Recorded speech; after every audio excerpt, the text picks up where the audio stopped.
Olá, meu nome é Gustavo, falo pela empresa Inovar e Assessoria. Gostaria de comentar um pouquinho sobre a medida provisória 961, que foi publicada em 7 de maio de 2020. Essa medida provisória, como toda medida provisória, ela vem estabelecida como uma espécie normativa no artigo 59 da Constituição, e o processo legislativo da medida provisória ele vem estabelecido no artigo 62 também da Constituição Federal. E o que é então a medida provisória? A medida provisória, ela então é um ato normativo com força de lei, expedido pelo Presidente da República, que produz efeitos imediatamente após a publicação no Diário Oficial, e ele vai produzir efeitos por 60 dias, prorrogáveis automaticamente por mais 60. E se nesse período ela é aprovada pelo Congresso Nacional, ela é convertida em lei, e caso não aprovada, ela é rejeitada expressamente, quando o Congresso Nacional se manifesta pela rejeição, ou tacitamente se deixa de passar esse prazo sem que seja apreciada pelo Congresso Nacional. Por que esse conceito é importante? Porque se a medida provisória 961 ela foi publicada no Diário Oficial da União em 7 de maio de 2020, se ela não for aprovada, se ela não for apreciada pelo Congresso Nacional no prazo de 120 dias contados da sua publicação, ela estará tacitamente revogada. De outro lado, ainda que ela seja aprovada pelo Congresso Nacional, a gente não pode perder de vista que, mesmo convertida em lei, ela será uma lei temporária. Por quê? Porque o artigo 2º da medida provisória estabelece que o disposto na medida provisória vai se aplicar apenas durante o estado de calamidade reconhecido pelo Decreto Legislativo número 6, de 20 de março de 2020, ou seja, até 31 de dezembro de 2020.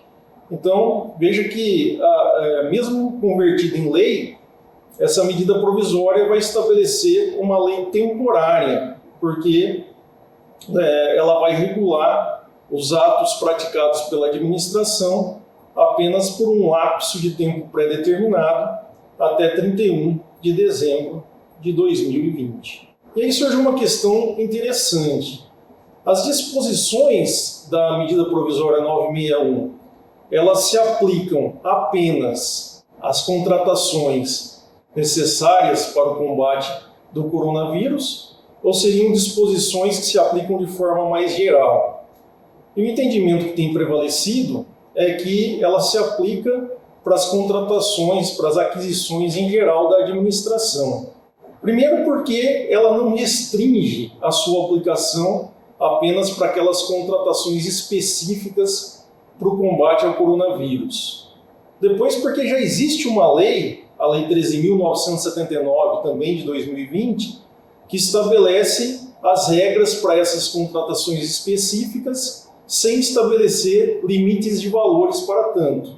E depois, porque a gente sabe que essa pandemia do coronavírus impactou a prestação de serviço nos mais diversos setores da administração pública. Para se ter uma ideia, a parte educacional foi extremamente abalada, havendo a necessidade de novos mecanismos para que se possa ministrar aula aos alunos. Então, não ficou restrita apenas aquelas contratações específicas, mas vai ser aplicada até 31 de dezembro de 2020 para as contratações em geral da administração pública.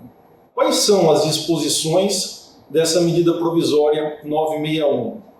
A primeira disposição é que ela aumenta o limite de dispensa de licitação para obras e serviços de engenharia para o valor de até R$100 mil.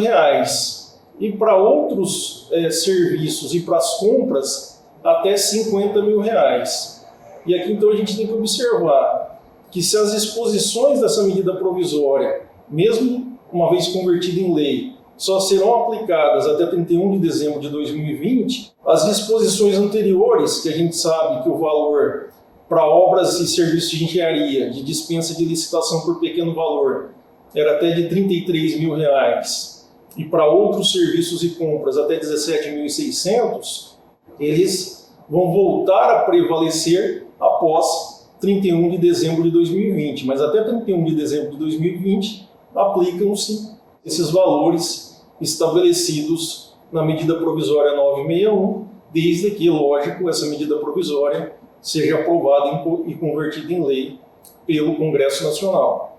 Uma outra disposição da medida provisória é a autorização de antecipação do pagamento. Então, a medida provisória ela vai autorizar que a administração pública antecipe pagamentos. Veja que, normalmente, a administração pública ela faz a aquisição, liquida a despesa, quando se atesta o recebimento da mercadoria, e só depois ela vai fazer o pagamento. Agora há uma autorização na medida provisória de se antecipar o pagamento, de se fazer o pagamento antes mesmo do recebimento da mercadoria ou da prestação do serviço contratado. No entanto, a medida provisória diz que essa antecipação de pagamento só será possível naquelas situações indispensáveis para a aquisição do bem ou para assegurar a prestação do serviço, ou no caso de propiciar significativa economia de recursos aos cofres públicos. E o parágrafo 1º do artigo 1º da medida provisória vai estabelecer algumas condições para que se possa fazer essa antecipação de pagamento.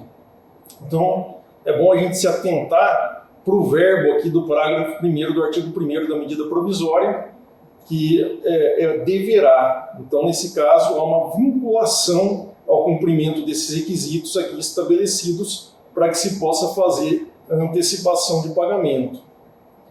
O primeiro requisito é prever a antecipação de pagamento em edital ou um instrumento formal de adjudicação direta. Quer dizer, se a administração vai fazer essa antecipação de pagamento, isso já tem que estar previsto no edital ou no instrumento de adjudicação, se for o caso de contratação direta. E o segundo requisito, vejam que os dois devem ser cumpridos cumulativamente, é exigir a devolução integral do objeto antecipado na hipótese de inexecução do objeto. Então, no caso de inexecução do objeto do contrato, tem que se estabelecer a obrigação do contratado de devolver a quantia que foi antecipada pela administração pública. Aqui eu gostaria de fazer um parênteses também, que é nosso entendimento de que, para essas situações em que a administração pública for usar a antecipação de pagamento, não se aplica aquela hipótese do artigo 62 da Lei Geral de Licitações, a Lei 8.666/93. O artigo 62, a gente sabe, ele permite, em algumas situações, a dispensa do instrumento contratual, a substituição do contrato, por exemplo, por nota de empenho. Aqui, como na verdade vai se estabelecer uma obrigação de restituição de valores caso o objeto do contrato não seja cumprido, é interessante que haja um contrato para que isso fique pactuado entre as partes. Ainda sobre essa questão da antecipação de pagamento, o parágrafo 2º da referida medida provisória vai estabelecer que a administração pública poderá prever cautelas aptas a reduzir o risco de inadimplemento contratual, tais como... Veja que aqui no parágrafo 2º, ao contrário do parágrafo 1º, a medida provisória está estabelecendo, o verbo aqui é poderá. Então, há aqui uma discricionariedade para o administrador público, na hora de praticar o ato, de estabelecer cautelas aptas a reduzir o risco da contratação com essa antecipação de pagamento. E quais são essas cautelas que podem ser adotadas? A primeira seria a comprovação da execução de parte ou de etapa inicial do objeto pelo contratado para antecipação do valor remanescente. Então, a administração, nesse caso, não estaria antecipando todo o valor de uma só vez, antecipa uma parte, exige-se a execução dessa parte antecipada para só depois pagar ou antecipar o remanescente do valor contratado. Também haverá a possibilidade de exigir a prestação de garantia, que pode, nas mesmas modalidades do artigo 56 da Lei Geral de Licitações, de até 30% do valor do objeto do contrato. Então, pode-se pedir lá aquela garantia, né, prevista no artigo 56, que a gente sabe que pode ser em dinheiro, em títulos da dívida pública, por seguro-garantia e por fiança bancária, né, a critério do contratado. A emissão de título de crédito pelo contratado também é uma outra previsão. O acompanhamento da mercadoria em qualquer momento do transporte por representante da administração. Isso a gente tem visto muito em compras pela internet, né, essa possibilidade de acompanhar todo o transporte até a chegada da mercadoria. E a exigência de certificação do produto ou do fornecedor. São as medidas estabelecidas na medida provisória para a redução dos riscos dessa antecipação de pagamento dos contratos firmados pela administração. Por último, falando da antecipação de pagamento, a medida provisória proíbe essa antecipação de pagamento na hipótese de prestação de serviços com regime de dedicação exclusiva de mão de obra. Então, sempre que há serviço com regime de dedicação exclusiva de mão de obra, está proibida pela medida provisória a antecipação de pagamento. A gente poderia citar como exemplo a questão dessa terceirização de serviços de segurança nos prédios públicos. Mas penso que qualquer serviço que se enquadre naquelas outras despesas de pessoal prevista na Lei de Responsabilidade Fiscal entraria aqui nessa vedação de antecipação de pagamento.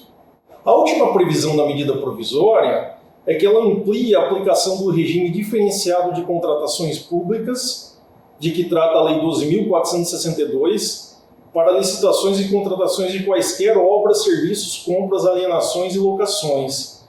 Então, esse regime diferenciado de contratações públicas, que foi adotado inicialmente para aquelas obras, para agilizar as obras da Copa do Mundo, dos estádios na Copa do Mundo, dos Jogos Olímpicos e tudo mais, agora a medida provisória estende esse regime mais célere, mais rápido para as contratações públicas durante esse período de enfrentamento da pandemia do coronavírus, esse período de calamidade pública, até o dia 31 de dezembro de 2020. Tomar cuidado só que na tramitação da medida provisória no Congresso Nacional já houve a apresentação de uma emenda supressiva pelo deputado federal Marcelo Freixo, no sentido de excluir do texto da medida provisória, na lei de conversão dessa medida provisória, dessa extensão, dessa ampliação do regime diferenciado de contratações. Era isso que eu gostaria de estar transmitindo a vocês. Grande abraço a todos.